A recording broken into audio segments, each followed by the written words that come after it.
Mars possède un satellite photo gravitant sur une orbite de 9500 km avec une période de 7 heures et 37 minutes. On nous demande de déterminer la vitesse, l'accélération centripète et la masse de Mars. Nous allons commencer par déterminer la masse de la planète. Lorsqu'un objet est en orbite autour d'une planète, nous savons qu'une force est exercée sur ce dernier. Donc, comme toutes les forces, cette force peut être définie comme étant la masse fois l'accélération. Nous savons également que cette force est la force d'attraction exercée par la planète sur l'objet, et donc cette force est égale à la constante de gravité universelle fois la masse de la planète, multipliée par la masse de l'objet en orbite, divisée par la distance entre les deux centres élevés au carré. Si nous combinons ces deux relations, nous obtenons que la masse multipliée par l'accélération est égale à grand G fois la masse de la planète multipliée par la masse en orbite divisée par la distance entre les deux au carré. Les deux masses étant identiques, nous pouvons les simplifier. Il nous reste donc que l'accélération multipliée par la distance au carré divisée par la constante de gravité universelle est égale à la masse de la planète. Comme l'objet est sur une orbite circulaire, nous savons que cette accélération correspond à l'accélération centripète, qui peut être définie comme étant oméga carré fois le rayon, donc ici la distance entre les deux centres.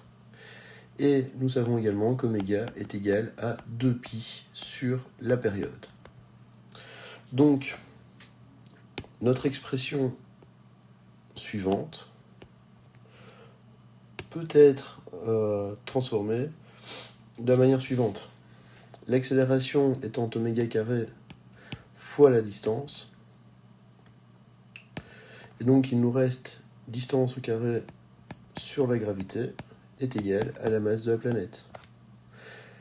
Nous savons qu'oméga étant 2π sur t, nous obtenons 4 fois pi au carré, divisé par la période au carré multiplié par d cubes sur g, va être égal à la masse de la planète. Nous pouvons donc maintenant calculer la masse de la planète Mars, puisque nous avons toutes les informations. La masse de la planète est donc égale à 4π carré fois d cubes sur t carré fois g. C'est donc égal à 4 fois pi au carré, multiplié par 95 fois 10 exposant 5 au cube, divisé par la période au carré, donc 27 420 au carré, multiplié par la constante de gravité universelle, 6,67 fois 10 exposant moins 11. Et nous trouvons comme masse pour la planète Mars, 6,75 fois 10 exposant 23 kg.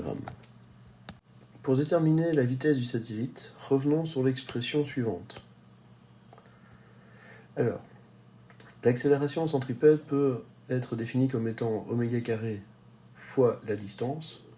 Ici, nous allons définir l'accélération centripète de l'autre manière, donc AC est égal à v carré sur la distance. Donc, si nous remplaçons cette expression de l'accélération dans notre formule, nous allons obtenir la relation suivante.